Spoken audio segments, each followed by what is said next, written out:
this. What are you actually trying to do? What problem are you trying to solve? And why would we do this? What's the value to the company if we were to do this? I like to see product managers as conductors in an orchestra. They pick the music, they set the pace, they keep everybody in line. They're not necessarily the ones who are playing the instruments, but they're the ones who are making sure that everyone plays and creates something beautiful at the end of it. That's the role of the product manager if you want to simplify it.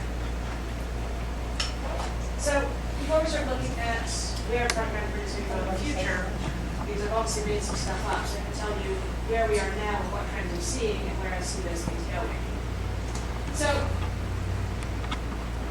some of the trends that I'm seeing today are the lexicon, the words that product managers are using, the way that companies are speaking about product management is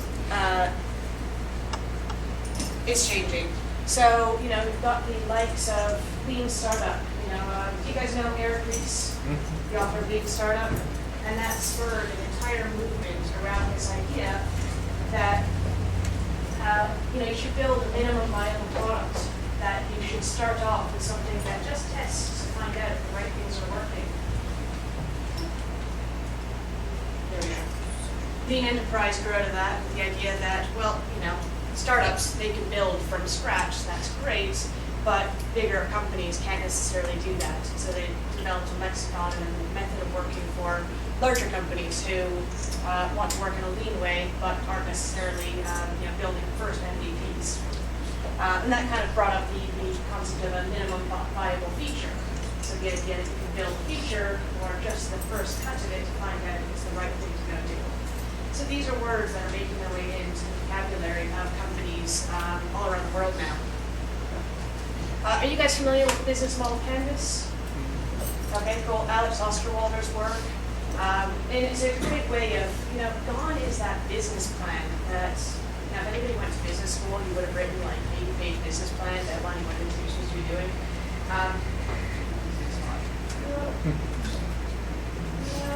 There we go. And the business model canvas has simplified this. And this is a tool that product managers use. This is a tool that companies use now to make sure that what they're building is, you know, they thought about the right channels, they thought about the right users, they thought about the problem that they're solving, they thought about the competition and things like this. And this is a tool that's being brought into companies more and more.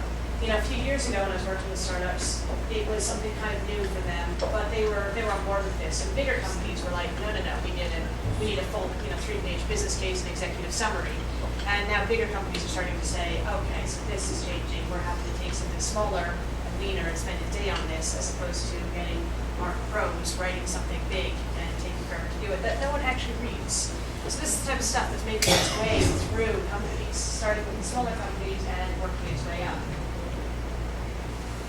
Design thinking. You guys know this phrase? This one I don't really like as much as others, because it's kind of this idea that you build with the design of the user in mind, which I think is a little bit nebulous. But what's interesting is the fact that everyone's using it and they're all nodding along, going, I know what you mean. Yes, I'm a product manager. I do design thinking. You see people doing rapid prototyping, and this is now popping up in, you know, in books and in comics and in popular culture. You know, well, not popular culture, but the stuff that us geeky people read. Where it's like, you know, you've got to create something and see how fast you can build something that just shows that you've actually done something useful with it. And it's something that's not just happening in startups, it's something that's happening in larger companies too.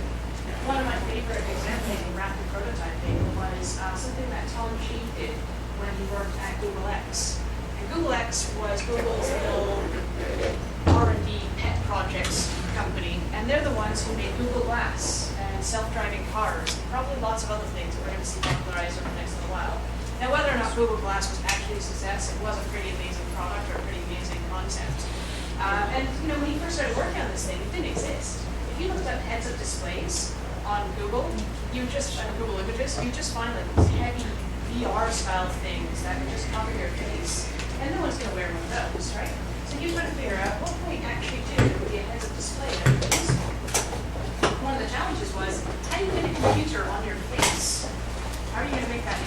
because, you know, if it's going to have this whole thing, you can put some computer power in there, and you kind of have to get too small, so there's something on the bridge of your nose or on the back of your head or somewhere. So he actually did some rapid prototyping, which was around the idea of, this is in his first week there, he took modeling clay, he took some modeling clay, some wires, some string, odds and ends that he could find around, and basically created a simple version of Google Glass, a pair of glasses without frames, and took the modeling clay and said, okay, this is how big the projector thing has to be, the glass has to be, and this is how big the computer thing is going to be. Where do I put it? And they actually tested it out and had people wear it, realized that actually you can't take things on the front of your nose. That gets uncomfortable. You're not going to sit and wear something like that. He discovered that if you put it in the back of your ear, it balances out the weight of everything on the front, and you can wear the same for hours. And this is something that no one else had caught on to, and he hadn't even built anything. Like, this is day one with modeling clay. It's cost nothing. And he's already solved one of the major problems that allowed Google Glass to get as far as it did. So things like rapid prototyping are now making their way through companies. It's becoming part of the language, part of the practice thing that people are doing. And I'm sure there's going to be tons of other examples of things like this. But this is the sort of stuff that's coming out of the language now. Customer discovery. You know, talking to your customers and discovering their needs. There's a whole thing around discovery now. And I'll come back to that one. And, you know, even just chats on Twitter and people just talking about it is becoming just a normal thing to do. Whereas, you know, 5 years ago, 10 years ago, there wasn't really anything there. There's no resources. There's no way of really talking about it. You know, when I was first made a product manager, I came from customer support and a bit of sales. That was my background. And I was on the phone helping people out for a platform that I work for. Hey, what's your problem today? And it turns out that I was good at reporting bugs. They liked that. I was good at replicating bugs and talking to the tech team better than some of my colleagues. They said, okay, we like that. We're going to make you a junior product manager. I was like, that's great. What is it? I didn't know what it was. I'd been gunning for project manager role because I'd heard of this thing. But I had never heard of a product manager. And so they plucked me out of support and they made me a product manager. And the first thing I did was I Googled it. I went, what is a product manager? And that whole thing I showed you, that Venn diagram and all that clarity that I just went through, that didn't exist. No one actually knew what it was. There were no tools. There were very few resources. Everyone is up in arms as to what it was. And this is starting to change. People are now going to product management. They're seeing it trending on Twitter and deciding that this is something that they want to do and get involved with. So there's so much more conversation around it. It's changing the way that companies are talking about it.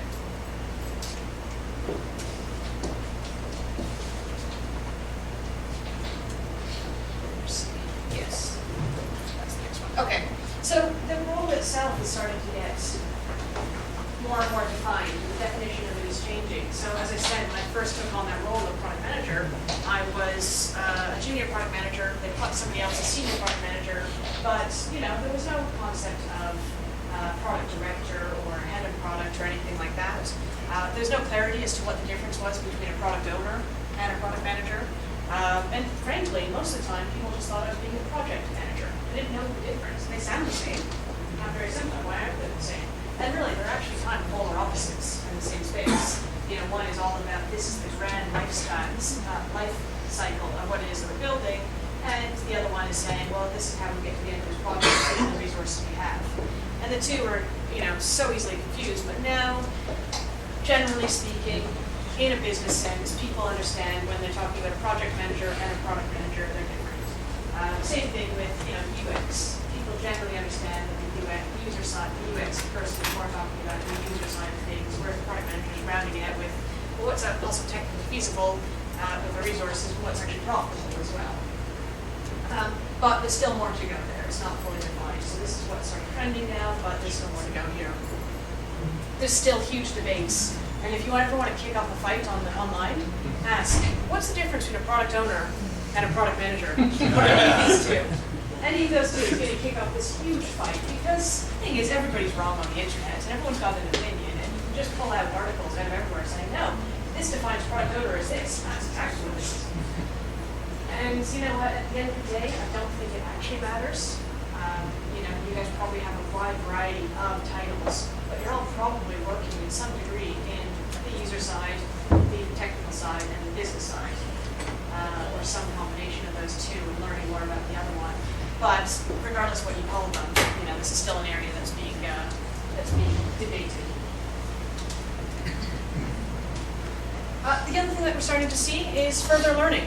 Again, when I started this role as a product manager, I had no support. At best, there were a couple of blogs online of people talking about this stuff, but you couldn't find an online course to save your life.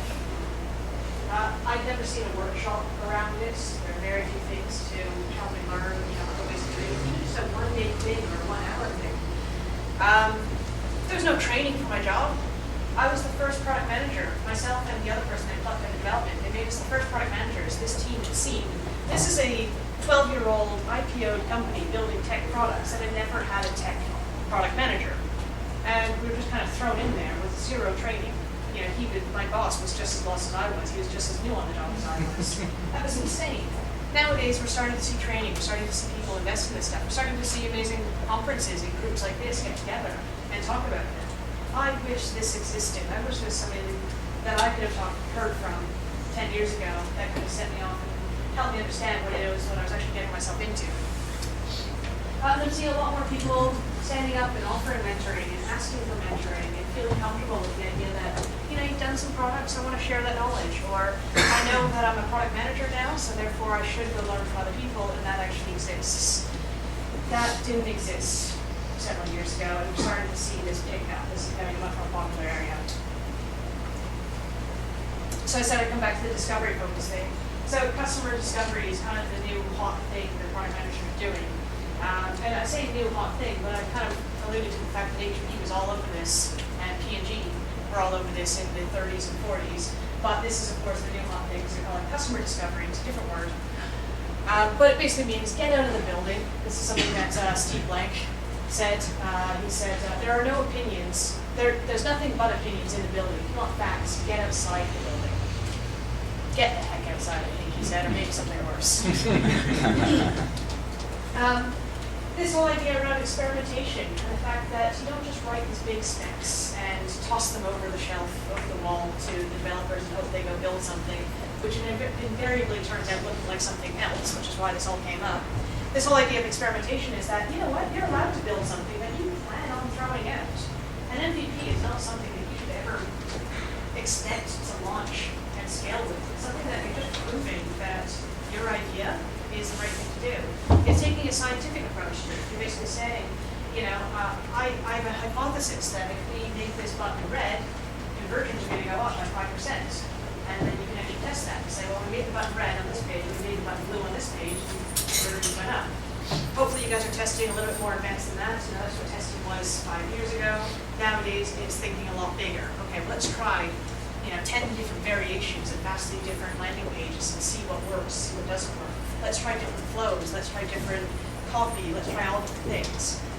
Hopefully, you can be doing this experimentation stuff with everything from the, you know, the minor stuff through to the major things, including how you price stuff and how you package it and how you sell it. Because your product is more than just the code and the buttons on the page. This is getting much more traction, much more acceptance within companies. You know, in a larger company a few years ago, it would have been impossible to say, yes, I'm going to build something and then throw it out. And I'll tell you that what we learned was that this was a bad idea, and now we saved you money, but they didn't believe that. They just thought you just spent 6 months building something or 6 weeks building something that didn't work. And again, back to the rapid prototyping. So people actually doing this prototyping thing, trying stuff out. So there's now, you know, more tools to allow you to do rapid prototyping. I can, at any point in time, you know, I'm no longer bound to a Visio document that I'm trying to hook up and make it do this thing. I've now got, you know, little mobile apps I can point and click and create a fake mobile app that I can go and show to a customer and say, hey, I just knocked this up. What do you think? And you can do that now. This is becoming much more widely available. Now, I'll tell you what, the prototyping tools that are available today, I still haven't found one that beats pen and paper. They still kind of suck, and that's okay, but we're moving in the right direction, and it means that we can actually start, you know, building towards this and having these tools there. There you go ahead. Yes. Okay, So the other one that I'm seeing is KPIs, key performance indicators. I hope everybody knows KPIs. It's the whole idea that you've got something to measure your company by, you measure your performance by. The new hot thing, and frankly, it's just a nicer name for it or a different name for it, is OKRs. Same kind of concept that you've got, objectives and key results that you're trying to reach. More and more companies are bringing this in, and I'm starting to see discussions around how this applies to products. And right now, people are actually more asking questions rather than having answers. I haven't really seen this being applied consistently across companies, but I'm seeing people try, and I'm seeing them try new things, learn, and share the results around it. So this is something that if you haven't seen OKRs yet, then it's probably something that's going to give you that's probably going to pop up in the next several years within your company. One thing I like about OKRs and KPIs, well, OKRs in particular, they give product a little bit more autonomy. Because you're saying, you know what, our goal is to go increase conversion. Go do what you like, product people, to go increase that conversion. It's up to you, but at the end of this, we're hoping that conversion goes up. That's your one goal. And you might be given 3 goals for that quarter to go do. But instead of saying, you need to go do these things, they say, this is where you want to go. This is the problem you want to solve for the company. That's essentially what it is. We're going to see more on that. And that actually leads into, and that plays very nicely with the lean way of thinking, which is, we're going to figure out the biggest problem to solve as opposed to build some features and see what people found. And that brings me to another trend which I'm seeing, which is around this idea of lean road mapping. So road mapping has sort of a checkered history in terms of how people have shown these things and how they communicate them. The new hot thing seems to be around this idea of theme-based roadmaps. So instead of saying these are the features that are coming out in some sort of order, you're saying these are the problems that we're going to solve. And they can be problems for you as your users. Our users are having trouble exporting stuff or getting stuff out of the system, so we want to find a way to make it easier for them. Or it could be a problem for the company. People are churning or people aren't converting enough, and we want to go solve this problem. And as the product managers get to these areas, they start tackling them and thinking and experimenting ways that they can actually improve these numbers and solve these problems. So this kind of comes down to the idea of having a dateless roadmap. Because if I said to you, how long is it going to take to increase your churn? I don't know. I don't even know that it is possible. We're going to try these 5 things and see if one of those actually works. Let's experiment with these 5 things. Okay, and it might take 2 weeks, it might take 2 months. We don't really know.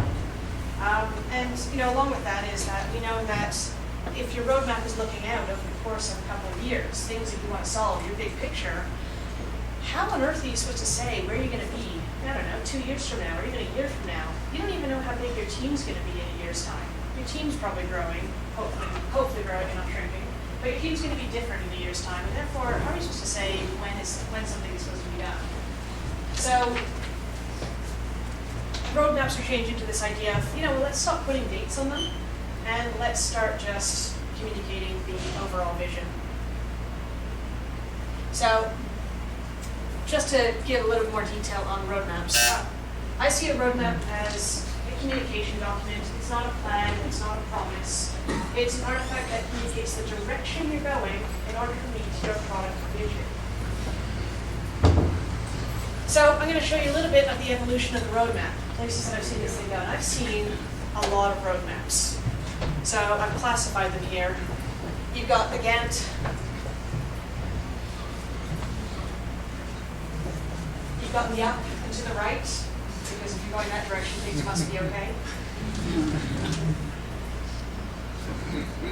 You've got the do all the things roadmap.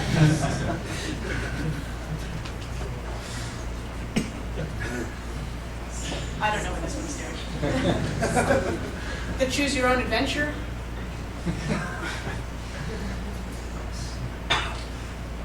This could go anywhere. So my favorite's the roadside roadmap.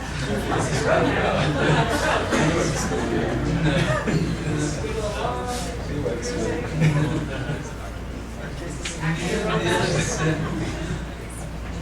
Right, so it doesn't matter what's on your roadmap or how it's formatted. Remember, it's a communication document, and so it's up to you to come up with the best format that communicates that to your team.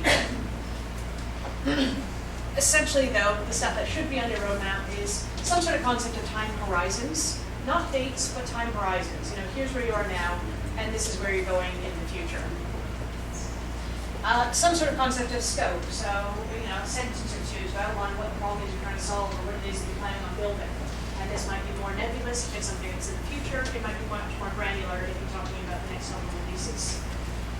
You might want to find ways to identify which items on the roadmap touch on various strategic initiatives. So, is it something that is going to give you revenue, or is it something that's going to give you user growth, or decrease churn, or is it going to, you know, fix whatever other sort of KPIs that you guys are, or initiatives that you guys are tackling? You might have various product areas or components on the roadmap. You might have some sort of tagging system or some sort of way of identifying, okay, this is what we're going to do for landing pages, this is what we're going to do for registration, and this is for checkouts, whatever the case may be. You might want to identify that, make it easier for people to pick out the areas that are important to them. And sometimes, if you've got, you know, if this is a roadmap that you're showing to your VP of product, then you might want to have multiple products on there and have less detail. And that's okay. You can have a different version for your you know, CXO or your board level or your investors that shows multiple products. And sometimes you might want to show down to specific features because you might want to go down as deep as, okay, team, you know, we're 5 developers, we're building this in the next couple of weeks, here's what's coming up in the roadmap, in which case you might want to get a little bit more granularity in a shorter term version of it. This is just one particular roadmap where I've outlined different areas where each of those essentials sits. So, you know, it's a 3-column roadmap with current, near-term, future time horizons. You've got a simple box that outlines the scope of each of the problems that you're going to be tackling, or each of the areas you're going to be tackling. Use colors to identify strategic initiatives. So in this case, yellow might be revenue stuff, and purple might be integrations. Tags for product areas. This is actually this is an old version, but this is the prototype roadmap at one point in time. So this is how we do it. But if yours looks different, that's absolutely okay. You will notice, as I said, I don't have dates on that roadmap. And one of the reasons I don't have dates is not just because I don't know when things are going to be done, but also because if I put dates on it, then when I miss those dates, which invariably happens, I've never actually seen a roadmap in my life actually stay on track. So don't put dates on your roadmap, because a year from now, you're going to look like that person who lied or made up dates or didn't know what you're talking about. And you don't want that to land on you. You're the product manager. Your job is to ask the questions, not have all the answers. You don't know when stuff is going to be delivered. You don't even know who's going to be hired onto your team next week, or maybe next month if you've got that person. So take the dates off, and that way you can actually show your roadmap to people. You can show it to your customers even. You can even say, this is where it is that we're going with this roadmap, or this is what kind of things we want to be doing. You put dates on that. Your salespeople start selling it, then you tie to it, and then next thing you know, you're an agency just building for hire. And that's the last thing the product manager wants to be done, which is project manager. Now, I will differentiate between a release plan and a roadmap. A release plan is a completely different document. They should be on different pieces of paper in different areas. They're both useful documents. A release plan is a short-term document that tells the developers and whoever else is working with them, so it might be the press team or the marketing team and the support team, as to what's coming up in the very short term. And your release plan should have dates as far as your Scrum Master or you or whoever plans the releases can actually plan out. And you might have, if you're doing Agile, you might be able to plan out the next 3 sprints. And then beyond that, you're kind of saying, well, frankly, what's going into this one we don't know. So you can start putting dates on things for the next maybe 2 to 4 weeks, maybe 6 weeks, but beyond that, you're probably just making it up. The roadmap, on the other hand, is a different document. It doesn't have dates, and it looks out much longer, 2 to 5 years, depending on how mature your product is, and outlines the big vision. As long as you don't put these two and try to combine them into one document and say, well, if it took us this long to build this much, then it should take us this long to build this much. That's never true, so I wouldn't even bother at that point in time. Separate them out, have a different conversation, frame the conversation differently around the release plan and the roadmap. So another trend that I'm seeing, and this one's really promising, is the rise of the CPO. Is anybody here a chief product officer or have a chief product officer? One-ish, okay. One-ish, I don't know what his title is, but you know. Basically, it's a board level position for a product person. And the reason why this is so important is that it shows that there's now corporate level buy-in for products. This is something that product hasn't really had. Product is almost always reported to either marketing or technology. Who here reports to marketing? Somebody reports to marketing is a, yeah, we've got one there. Who here reports into like a CTO or a VP engineering or a tech role? Okay, handful. Who reports directly to the CEO? Yep, okay, so mixture, but mostly technology and CEO. Having a product person means that there's another vote just for product that isn't a CEO who's frankly too busy hiring amazing money and doing all the other stuff like running the business to really give any sort of insight to the product. Having somebody at the board level in product is going to change the way the product is considered and how it evolves. You're not going to see project managers, you don't have a project manager chief. No, they don't get that kind of thing. They just do stuff. They do what they're told, right? They just plan stuff out. I hope it's no project manager. Product managers decide what the vision is and how they're going to get there. It's a much more exciting role and has much more impact on the company. This is why they're getting a seat on board. You don't get a sales product person, sales chief officer on the board either. Now, product is by having this seat is going to be more important than most of the other functions of the company. I think chief product officer is going to have more control and more power in the company in 10 years' time than the CTO. Because the CTO just uses technology. But technology is becoming easier and easier to do. So the product isn't going to get easier to do. So I think the CPO role is going to be more important than the CTO. So with that in mind, let's have a look at what's coming up next. So I mentioned before that all these lexicons are going to come in and people are speaking about it. Now, if you were to go to a house party or a wedding tomorrow and say, I'm a product manager, they're probably like, oh yeah, I've heard of project managers. It's a different thing. And you can get them go blue in the face as you explain it and they still don't get it. In the future, we're going to see this becoming a much more popular role, and it's going to be the type of thing that people will actually be able to have conversations around. There's going to be so many product managers, it's going to be so accessible to people that they're actually going to understand what it is you're talking about. Not yet, but soon. One day you're not going to have to explain the difference between a project manager and a product manager to your mom's friends.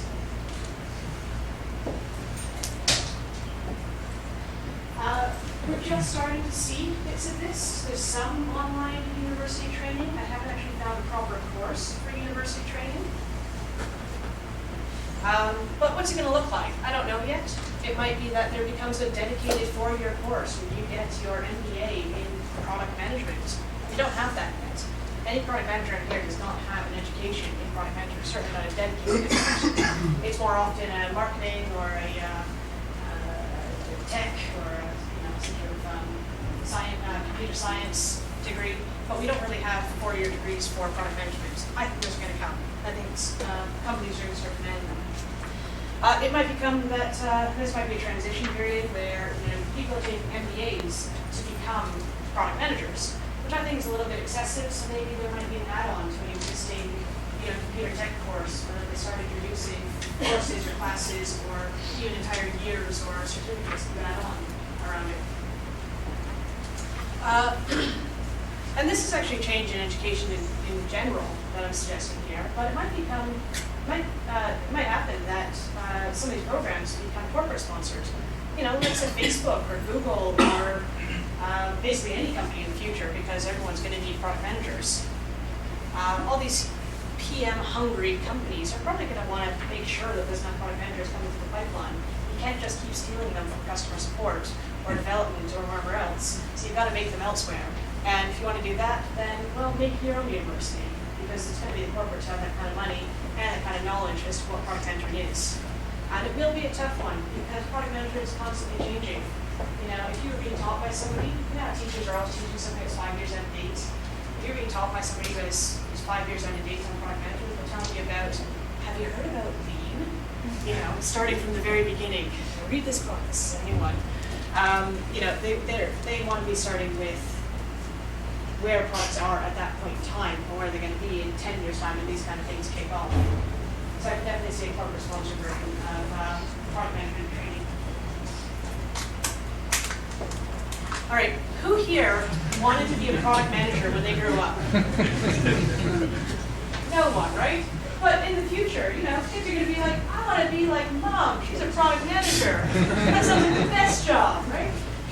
And so I think if the enthusiasm and, you know, if this role continues as it is, it's going to create enthusiasm for people, for children who want to go into this, particularly as product management is no longer going to be about necessarily software that we build, but about everything around us. And I think this is the type of thing that's going to drive universities to build this stuff. It's going to drive this wider lexicon, wider literacy of what product management is, because frankly, the kids will know what it is. They'll know that they want to do that. You know, I remember my brother saying he wanted to be a developer when he was, you know, 10, 11 years old, because he heard all the developers were making so much money and how cool it is. I'm like, frankly, being a product manager is a lot easier than learning how to code. And it's a lot more fun. And I think kids are going to head in that direction. And that's going to change the future of product management.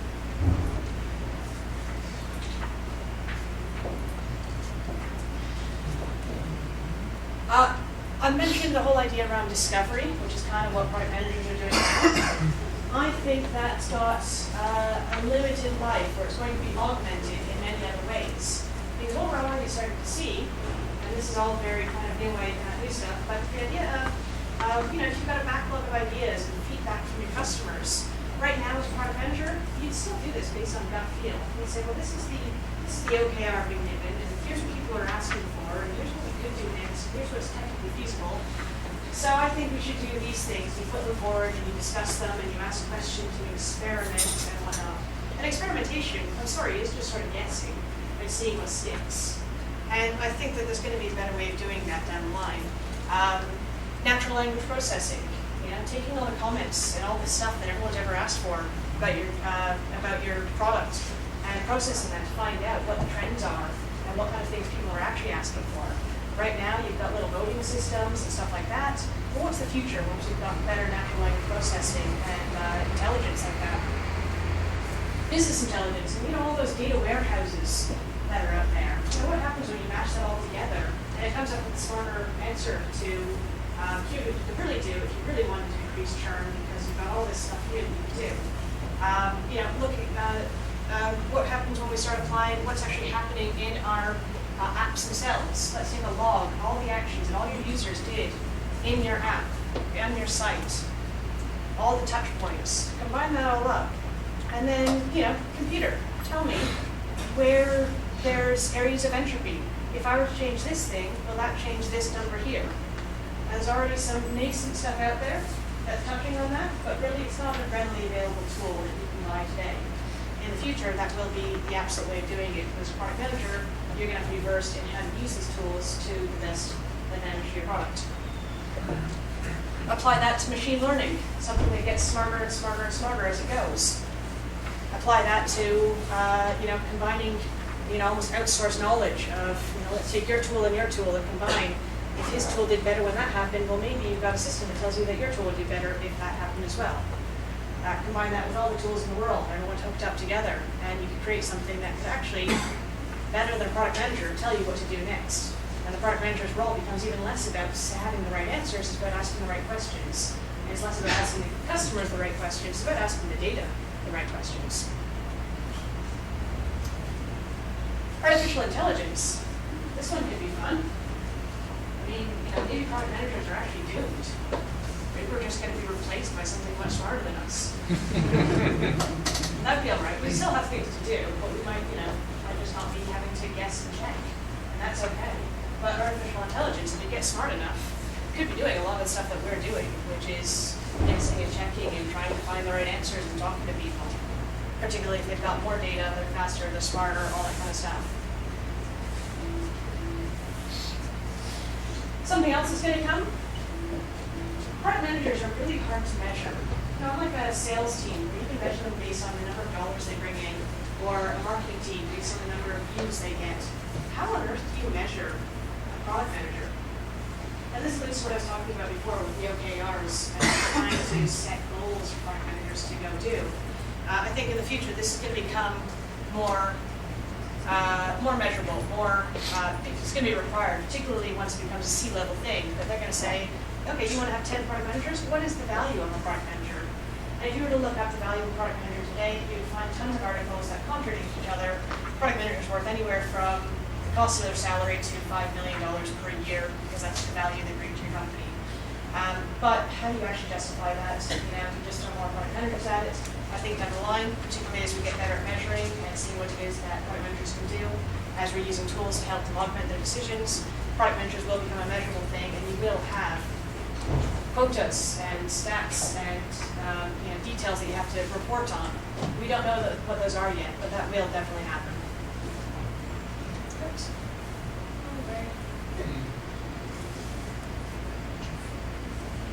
Okay, this is a fun one. Right now, when you build an app, I mean, how many people here have spec'd out and overseen a project with the dev team to build a login system? Log in here, change your password, all that kind of stuff.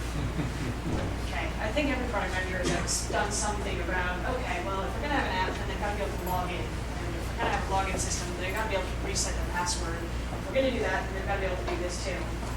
Why on earth do we still do that? I mean, why isn't it just built already, where we can just like, well, it's not an authentication system. You should just be able to tick a box, and you can log in with Twitter too. Tick a box, you can log in with LinkedIn too. But every time we build these things, we just got all these dependencies, all these things we just spec out and redo and rethink. And it's a real pain in the butt. We're spending a lot of time just specking stuff out that doesn't need to be done. But let's look back 15 years ago, or 20 years ago. Who had a GeoCities account or something like that, like your first ever terrible website? And that was a pain to build, right? And even that was, it's like building, actually writing the HTML code. And if you go back before that, just to create something on the web, you had to know a lot more about coding and a lot more about how the web works to get something out there. Today, you just point and click. Your mom can make a better website than you did with a point and click. It'd be hard for her to make one that bad, right? So, and when it comes to things like, a blog, it's actually a relatively complex piece of kit. If you think about it, like what WordPress does, all that functionality, and the fact that you can just add to it by pointing and clicking and adding in, oh yeah, well I wanted to have a forum. Done, I have a forum now. Now, the first forum must have taken forever to build and spec and get out there, whereas nowadays it's just point and click. Same thing with e-commerce. I remember building an e-commerce site out of OS Commerce back 10 years ago, 12 years ago now, and it was terrible, but it was a lot better than if I tried to build 5 years before that. Today, point and click. Your mom can set up a shop and start selling something tomorrow. Really, really simple. Apps are just starting to get there. If you go to any trade show, a tech trade show, you'll find a bunch of companies who have these app builders. And they all still suck. They all do very limited apps, like make a website that has a schedule on it or something like that. I'm like, that's great. Keep up the good work. But honestly, keep up the good work, because what we need are tools like to build apps, to take over the job of having to have this entire tech team to go rebuild the same thing you built at your last company or that somebody else built. 20 years from now, I might pull up my phone. I'm at a bar. I've had some drinks with some friends. I'm like, hey Siri, we've got an idea for an app. I said, yeah. Okay, this app is going to be for dogs so they can buy things online using their collars. Right? It's like, okay, fine. And it could build it, right? Because all the pieces that, social network, you can just lock that together and log in stuff for dogs, whatever, you can pull that all together. The whole thing can just be built based on natural language processing, Siri understanding what you're trying to say, adding in features based on what it is you asked for, and hell, even ordering the parts from China or 3D printing it from the Mars 3D printer, right? There's no reason this stuff couldn't just be done. All the pieces are starting to come together, and what it means is that all this stuff that was technically hard to pull off, that we're struggling with today, that we think is just our job, right? Some days you feel a little bit like a spec monkey, you're just writing specs all day, and hoping that they interpret them properly. We made it easier by having user stories, but that's sort of it's a longer way of actually writing stuff. You have to write a whole story. As a user, I want to do this. What if you just said, hey, Siri, I've got an idea, and it just sort of builds it for you? And there's no reason that can't exist in 20 years' time. And I think we're going to be the folks who build that kind of stuff, by the way. And that's going to lead to non-technical PMs. Almost everybody in here, I'm sure, knows at least a little bit of code, can understand it, and can at least talk to the developers, and has a sense of humor in line with how development actually works. You understand terms like, oh yeah, I understand when a release, a build breaks. I understand what a 404 page is. I understand why a JavaScript error might cause a form not to submit. Stuff like this. Why do people have to know that anymore? If something goes wrong with your OS and or code-based stuff, like it's stuff that you don't touch unless you work on OSs, it's probably way beyond you. You don't touch this stuff. Something goes wrong with networking, even though you work in tech, doesn't necessarily mean you know the tech side. So I think people in the future, once apps are starting to build themselves and the tech side becomes less and less important, you're going to get more and more people from non-technical roles. Having a computer science degree isn't going to be required. You're going to have people coming through academia, through even more logical places like psychology or communications, which is where product management is going to become more prominent. It's no longer about what you build, it's about asking the right questions and understanding how people are actually using this. You can see people coming in from the finance team or the HR team being brought in from there if you need product managers. There's no reason that they have to come from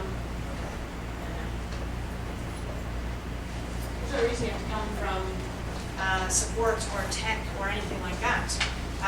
Anybody with domain knowledge can actually outperform somebody who has that tech area. If you're building an accounting software, who should be the product manager? An accountant or somebody who knows how to build accounting software?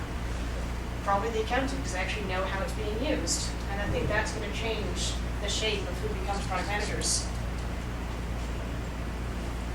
And this is an interesting one. Why not have crowdsourced product management where people vote on the ideas that they want and just sort of say, hey, we all want to see this feature, well great, we'll just add it in this feature. Or hyper-personalized. There's a billion task managers out there, but none of them quite fit any one person. So why not just be able to create your own? A version of Trello that's just hyper-personalized to you, or a version of an account management software that's personalized to your company. No reason that can exist. And we're going to be working on more interesting products. We're going to have virtual reality. We're going to have hardware in our houses. We're going to have 3D printers and interesting things we can build. This is going to lead to kids getting excited about it because it's like, hey, I want to build toys like this too. It's all going to be technical. It's all going to be productized in various ways. What's never going to change? We're always going to be product managers at heart. We're always going to be solving problems. But there's always going to be problems to solve. So even if we do artificial intelligence product managers, there's still going to be problems with that, and we'll be solving those. I think we're always going to have to have a product vision. Artificial intelligence or data-driven product management is never going to replace the fact that we're trying to build in a particular way, in a particular direction. Curiosity. Product managers are always forever going to be curious and always asking new questions. So, you're here now, and you know what? I think in the future, we're going to see the maturity of UX growing up, where we have more insight into what people are saying and understanding based on data, and more than we can even possibly imagine right now compared to what we're doing today.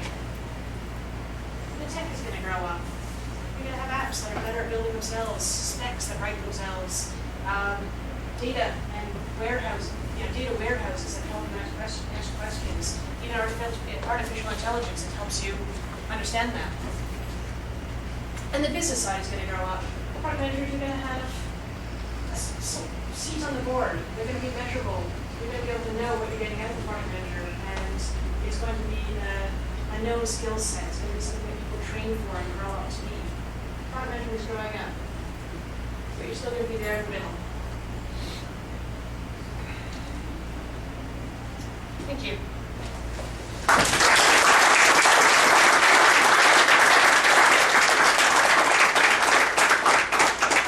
Just one final point. I do have a bunch of handy guides here for product managers. Just outline some of these exercises, some stuff about roadmaps, things like that. I've got a whole bunch with me today. I'm leaving them here in Brazil because I'm leaving tomorrow. So please come grab them, and I'd love for you to it back onto your desks. Thank you. Thank you. We have 5 minutes for questions. Great. Any questions?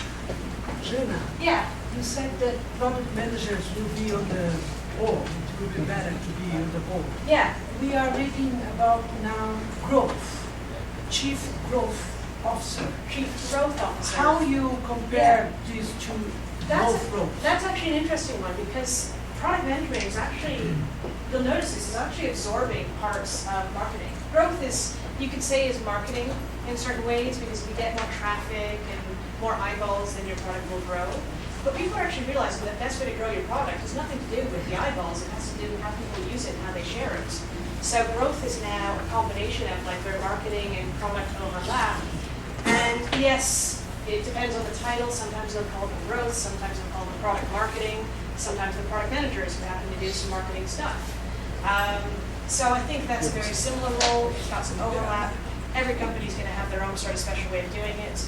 I'm not sure if Chief Growth Officer is going to stick around any more than like Chief Experience Officer or other things that are made up. Chief Evangelist Officer I've heard. I didn't make anything up, but I think Chief Product Officer is going to become a prominent and accepted role.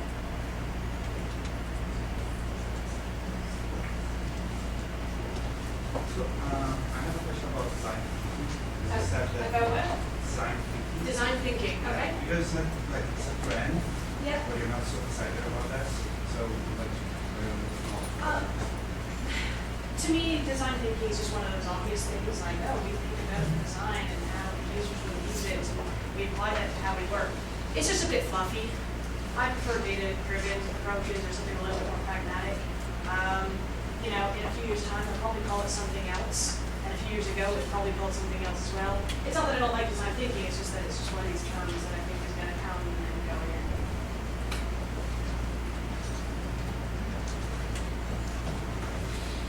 Any other questions? Yeah? Hi, Janna. I would like to know your opinion about how to deal the OKRs Yeah? and the experimentation you have during the process of discovering how to reach the Yeah. results and the deadlines, because you have to deal with the deadlines, and Yes. sometimes we feel pressured on how to reach that goal Yeah. quicker than maybe we could. I don't know. It's a question on how to deal with the deadlines. Yeah, And no, that's fair. So the question was around how do you set up OKRs and implement OKRs, as well as deal with invariable deadlines that are going to be given with them. Some of the best ways I've seen OKRs set up is the idea that your OKR would be something like, okay, this quarter, increase conversion by 5%. Now, it does say by this quarter, so you've got sort of a limited time box to go do that. But the goal is not a deadline. It's just a time box series of experiments that you're going to be running. The goal is that 5%. And as with any goal, it should be set to be, you know, specific and achievable and measurable and that sort of stuff. So saying 5% conversion. Now, if you only get 4% conversion, you're probably not fired. It depends on your boss. But you know, it means that you've worked towards that goal. If you get 7%, you've done a great job. But I mean, the art of setting goals like that is, you know, beyond product management. That's what a CEO or a management director is going to be doing for any area.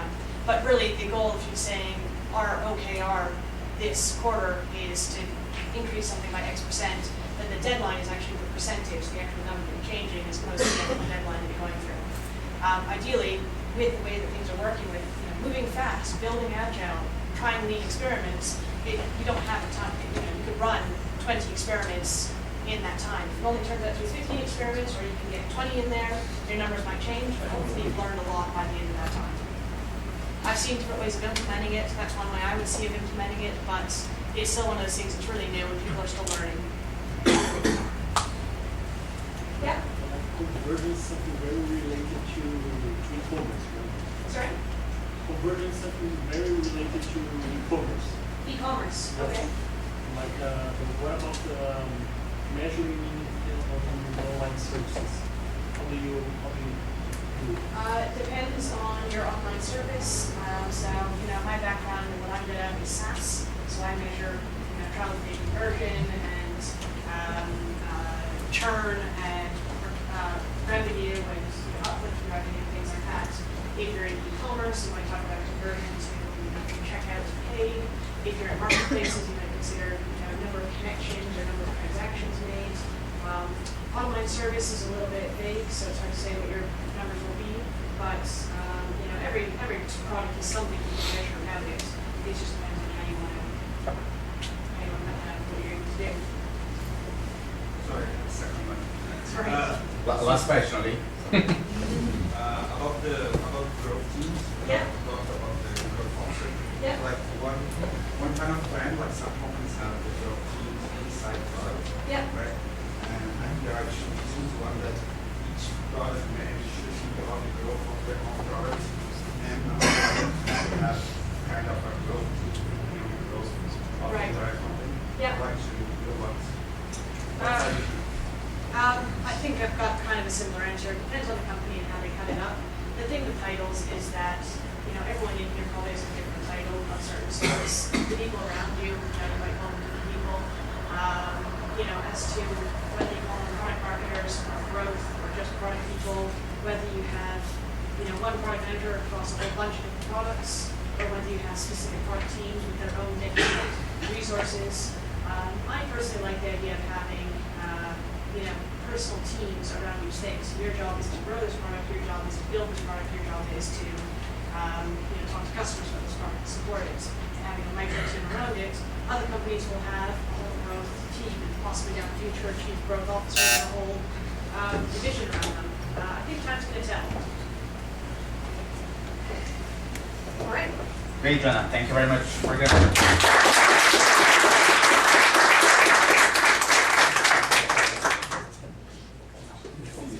só para avisar, a gente vai conseguir mais algumas cadeiras para o pessoal ficar de velho, vai dar um jeito aqui. Tem mais um lugar vazio ali, tem um aqui liberando. Ali na frente da... Acho que vai abrir um aqui, ela vai colocar lá. Enfim, enquanto isso, o Rafael... De nada.